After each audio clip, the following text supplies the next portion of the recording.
Hiya and welcome back to my channel. Yeah, it's been a minute, hasn't it? Well, don't worry, I've got a great one for you today. Today we are delving into this story of the pink stuff.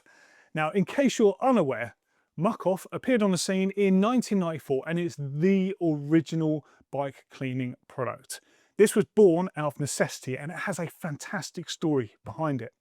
Now, I vividly remember the first time I saw the product. I'd been riding at a BMX track in a town called High Wycombe in the UK, dropped down the massive road descent down to the bike shop at the bottom of the hill, which was called Cycle Care, going completely from memory here. And this was built in an old bank and it had a vault on the inside. They'd obviously left it in because it was a bit of a feature. Now in the vault, they had high-end bikes lined up, cool product, like Onza bar ends, like orange frames, things like this. They had the glass cabinet in there full of all the cool Ringley anodised bits, all the stuff that, riders of my age back then couldn't afford. And they also had like a pyramid of these pink bottles, and that was Muc Off. So I remember picking up a bottle of their hand cleaner, which was an X-Lite hand cleaner, some of the Muc Off and a few other bits and pieces. And my dad actually gladly paid for them because it meant that I was going to steer clear of his car cleaning stuff and also the Swarf ego that he would just be so annoyed that I'd be going through at a rate of knots. So this really is all about the story of Muc Off. Now, back in April, I actually visited the team at Muc Off and dropped some bikes down there from Mondraker for some filming and got to chat to Alex Trimnell, who I'm so pleased is still the driving force behind the Muc Off brand and still the proud owner. It's got a brilliant story. Now, I took this opportunity to video it. I just did a static shot and we just had a very open chat about the history of Muc Off. Now, annoyingly, my SD card corrupted, and by the time I'd got around to getting it saved and recovered, I just got so busy with the year, hence we're like in August now. But seeing as the Malverns Classic is literally next week as I'm talking to you now, and Muc Off are now the title sponsor of the Retro Show and Shine competition on the Sunday, I thought this is the perfect chance to bring this video out, and it feels timely once more. So I'm going to leave you with a conversation I had with Mr. Alex Trimnell, the founder of Muc Off as you know it, the CEO and the proud owner. So I mean, it's a crazy story really, but it started right back in well, it was about 1991. I was mad about mountain biking. Mountain biking was the hot sport. It was all just like my local dealership had a specialised in, and I used to just ride after school and just go and see this bike and dream about it. And yeah, I was mad about mountain biking, and my dad actually got me. Eventually, I got a Saracen Tough Track, which I just loved, and I rode it to school, and I stupidly never locked it up, so it got stolen from school. And my dad had just sold his motorcycle accessory business, so we went on a holiday to Florida, and this was when the pound was like 2 to 1, so everything was like literally like super cheap. And we went, so I was calling around all the local dealers. I was after I think it was I can't remember, it's an aluminium Trek. I had to learn that they call it aluminum in America. So I was calling the dealers, going, "Hi, have you got a Trek aluminum?" So. And anyway, we found this Trek dealer and we went down there, and I kind of ruined the family holiday because I wasn't interested in Disney World. That's what I want to go to bike shops. And we went to this dealership, and they sold Klein as well. And I remember saying to my dad, I've seen these in MBK. These are like oversized aluminium. And my dad, who's an engineer, just fell in love with it. Absolutely fell in love with it. Internal cable routing, oversized aluminium, polished weld. It was like a work of art. It's like this kind of golden fleece in the window. Oh my God. And ultimately, long story short, my dad thought, well, you know what, we could probably buy this. I can't afford it for you, but we can probably sell some so we brought it back in our hand luggage with a whole XTR group set and everything. And we put an advert in the back of MBUK classified, and the phone rang off the hook.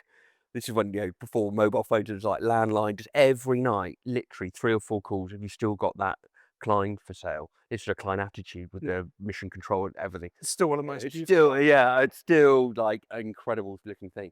And we just thought, so actually we called the dealer back in the States when we were home, and we actually bought 5 or 6 and sold them all to MBUK. But ultimately, I managed to convince my dad to get me a Klein Pinnacle, which was the lower one, didn't have the mission control and the fork and everything. and it came and it had horrible chromoly forks on it, just silver, just basic, and it just, compared to the oversized frame, it was just like, Wasn't the one. this is not cool. And Dad, he'd always innovated. He raced motorbikes in the 60s on circuits and built his own motorbikes, and had a whole motorcycle luggage and accessories business. So he loved innovation. So he ultimately sketched up the world's first twin crown fork, and thought, why would you, if you want maximum control, it's like sort of rowing a canoe with one hand on the oar. It's going to go everywhere, and you put two hands on, and you've got control. So he made them, got hand welded them at home, and literally put them on my bike, and I rode them, and it was just like, I mean, people couldn't believe it. Yeah. But he ended up patenting that and got a world patent on that as the first twin crown fork on a bicycle. And then that got Dad interested in the market, and then we realized that everything was about lightweight.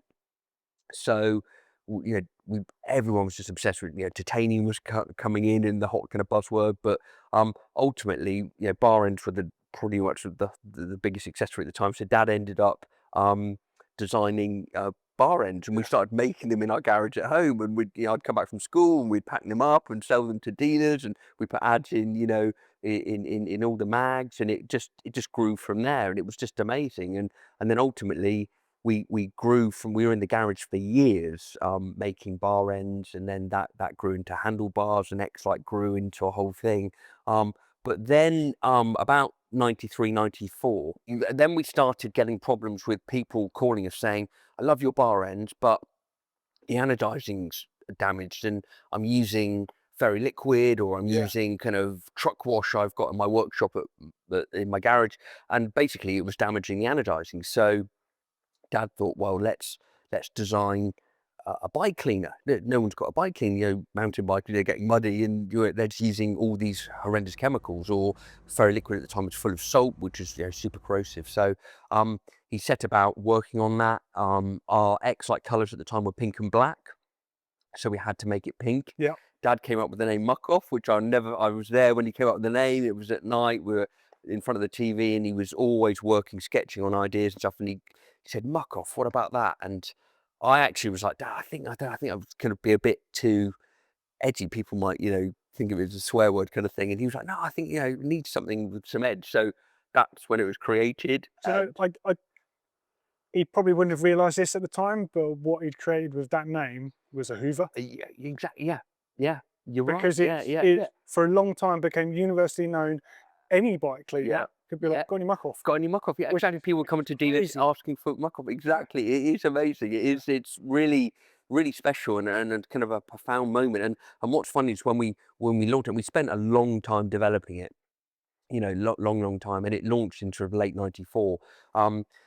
But for the first, I don't know, 5 or 6 years, it was just like, if we sold like a whole case, it was like an amazing thing. And it was literally a few boxes in the corner. X-Lite was still the big thing. And but it slowly grew, and we marketed it. We worked with, at that point, we were working with Raleigh, because ultimately Dad sold the design rights to the fork to Raleigh, because he wanted to keep the manufacturing in the UK, which with hindsight was a mistake, because they never really tooled up properly. They did a few high-end bikes with the fork, but they never really sadly invested in the tooling to put it on the mass market, and they let the patents lapse, which is why now every downhill bike, or it's got twin crown forks, and that Raleigh should have had that market covered. So it's a sad way that ended, but that's what got us into X-Lite, and then ultimately Muc Off. So but we worked with Raleigh and Dave Baker and Barry Clark with the I remember. I mean, just amazing. And the stories we've got of working with those guys, and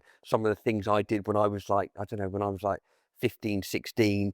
I remember we had a call from Barry on the landline going, you never guess what I've done, Rex. On the way to the World Cup in Madrid, I've gone under a low bridge, and the bike was like, and we just made him a set of twin crown special forks just for that race, and he'd bent them. So my dad said, I've got a spare set of forks. You're gonna have to get on a plane. Take them out. And take them out. So I flew out and I literally walked one end of Madrid to the other end to the World Cup course, and then gave them to Barry, and then we fitted them, and then I watched the race, which was great because Tomac was there, and it was just like coming off those drop-offs, seeing Tomac putting it flat was like sickest thing. So that was like amazing, and it's those kind of things I look back at the time. It was just like, what you do. And now I look back and think, God, I can't believe, we were doing stuff like that back then. It's so cool. But it was great because we could use those guys as Muc Off, athletes, and we tested with Rally and did lots of, compatibility testing and stuff for that. So where we started to use athletes as part of the marketing, which was a really interesting thing for a cleaner, which was, no one really knew about that. And we had to educate people of why you should have specific products when you could just nick a bit of mum's spray liquid from under the seat, for free, and actually get people to understand it. No, you need to look after your bike and have something specific. So it took a long time. Something I've learned is changing consumer behavior is one of the hardest things you can do. It takes either very, very deep pockets, which we've never had, or it takes a long time just kind of plugging away and turning up at events and just talking to people and talking to as many people as you can and have that conversation. So it took years for it to kind of become a bigger thing, so that was the early days. So at what point then did the move happen to go from X-Lite to rebrand or to focus on Muc Off? Yeah. So what happened is, X-Lite was getting Mukoff kind of through the 90s to the late 90s was growing. And we then developed, we came up with other products, a protectant product called bike spray, and we slowly had started to grow the range a little bit, really only just the protectant, the cleaner, and a few kits and brushes and things like that. And then unfortunately in 2004, my dad passed away, which was really sudden. I was racing downhill. All through the 90s, I was racing cross country and then got into downhill because I just always loved go fast on bikes, and I was never particularly good at cross country. I never had the lungs, but the downhill was just like, when that came along, I was just like, wow, this is what I want to go for. So I was racing, and I was doing all the graphic design in the business. I'd convinced Dad to buy an Apple Mac, which we couldn't afford, and it was the first Mac, I can't even remember the model now, but it was the first turquoise tower G3. And it was blue, and it was just so. And I remember I'd convinced Dad to buy it because he was like, we can't afford to buy this computer. And I was like, Dad, I'm convinced this is the way to go. And I remember it arriving. I didn't even have to turn. I turned it on. I was like, oh my God, I better learn how to do this because Dad's gonna kill me if I don't know what to do. And I had to learn Quark Express and Illustrator, and slowly we started doing all the packaging. And then I bought a digital camera, and we started doing.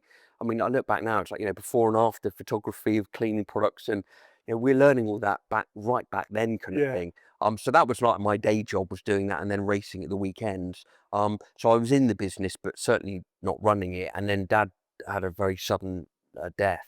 So suddenly, I was literally running the company with my mum, and it was quite a huge thing. And I kind of, over time, we kept it running as it was. I brought bottling plants. I brought it all in house because we were using external fillers at that time. And I thought, no, let's do it right. So I invested in that and learnt about filling and productionizing that, which was really hard. And this is all. I think I was 28 at the time, so it was all pretty full on, huge thing to do, and just to learn how to run a business and set up with the banking and payroll and all that kind of stuff.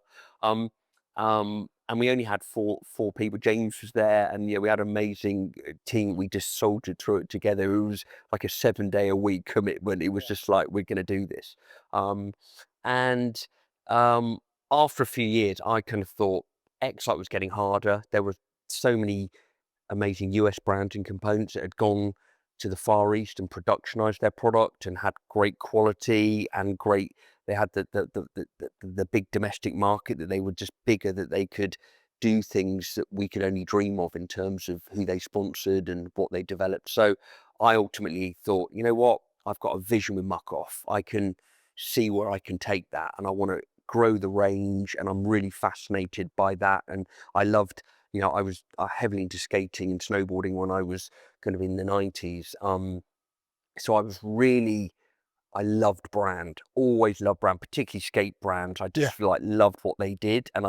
So I think I had a vision of, how I could develop Muc Off into something with an edge and something interesting that really, you know, was all about product performance. And still to this day, I spend 90% of my time just innovation and product. It's all about the product, no matter how much kind of, people you work with, sponsored athletes and ambassadors, and it that only hope, that the magic happens, I think, when you've got a great product, and Of course. it exceeds that It's been a expectation. message out there, Yeah, but it still but has the to be product has to work. And the worst thing we can hear is if a consumer has a problem with the product or something, we're all over that. That's like death to us. It's like, we're here for the rider, and I'm an ex-rider, so we're kind of, it's all about understanding. And really, we're a problem-solving business. We kind of, looking after bikes, there's lots of niggles and hassles and things that you just think, this bugs me, so I'm going to do something about it and create something to eliminate that annoyance of, caring and looking after a bike. And that's really been the driving force of what we've done. So, yeah, it's been, at that point, I decided to shut down the X-Lite side, which was a really tough decision, but it also felt like Dad had taken that to such a fascinating, there was so much innovation in what he did. He was really a master of the engineering side, and I'm not an engineer. I love engineering. I think I've got a bit of an engineering kind of mindset, because I love engineering and materials and anything about kind of innovation. But really, that was Dad's thing, and I felt almost like, with Dad dying, that was kind of, I want to sort of take Muc Off, totally focus on that, and make in his kind of memory, make Muc Off something really kind of special, and that's kind of what happened, really. So it's still, I still look back and I have huge love for X-Lite, but it's kind of, it's been, I couldn't do two things at once, Of and course, it's like, and that was the one I went with. So, and that was 30 years. It was our 30th anniversary last year, so unbelievable, really. 30 years. So, in that time, then, Muc Off has gone from being on sale as a single product within a range of X-Lite in the UK to how many countries now? Over 95, yeah. I Which think is it might be mind-blowing. 100 or something, yeah. In 30 years, just like almost like an empire that's been built. Unreal. Yeah. And then, I mean, I have no idea how many products you have today. I think it's over 1,300 different products. Yeah.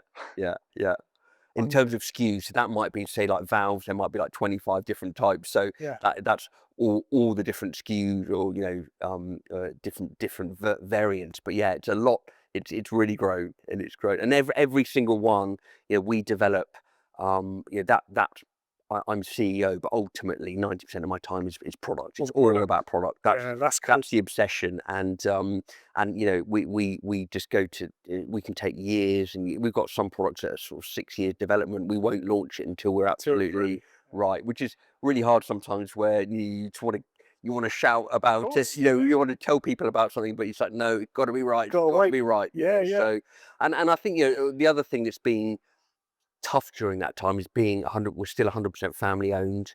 We've gone through various kind of. We've had several different investors come in and things like that, which some have worked, some didn't. But ultimately, we bought everyone out. We're still 100% family owned, which I'm really proud of. Yeah, and that's a really tough way to grow a brand internationally, where you've got, we've got the banks help us, but we've not got investment partners, and I don't want to go that route. I love being independent, because we ultimately can do what we want, and we're not controlled by someone in a suit saying, no, you can't spend that money on that product that might take 5 years and never even be launched. That's your control. It's got to come from the heart and the gut, and that's the control.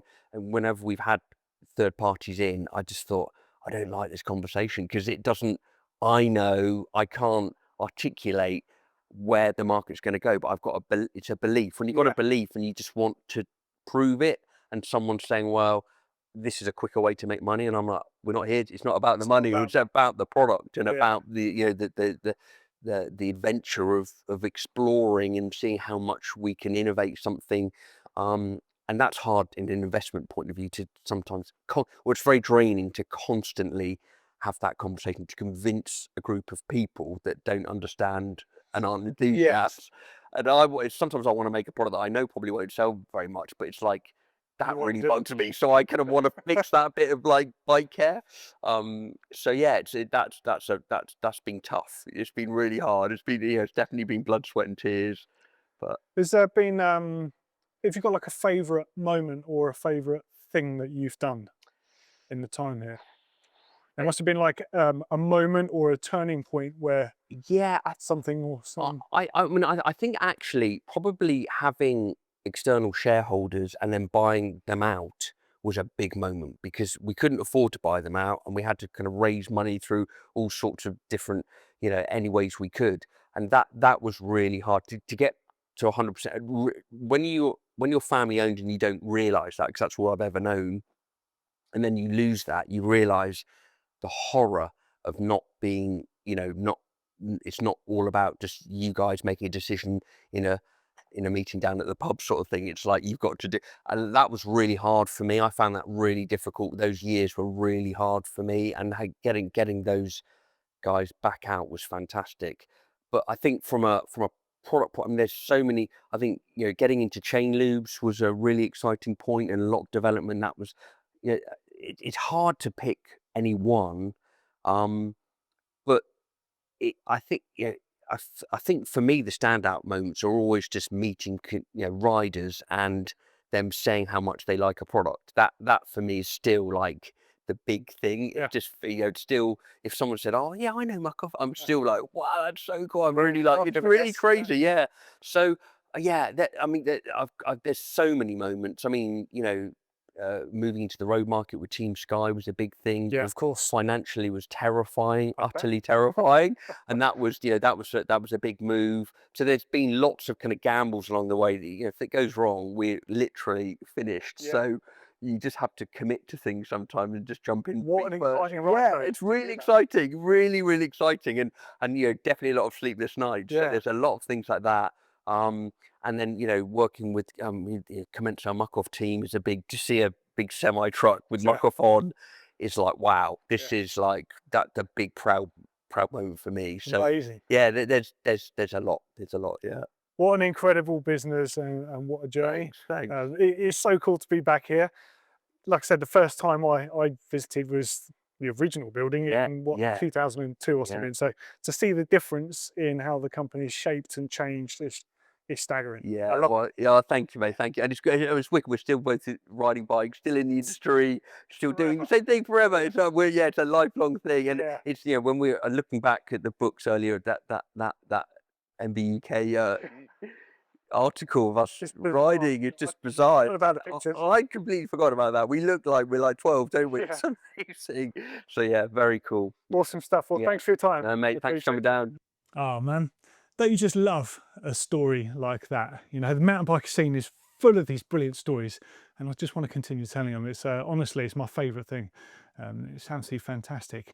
Isn't it rare though for a product to have grown so organically at the time of the mountain bike boom? It's just everything came together brilliantly. I love hearing about this stuff.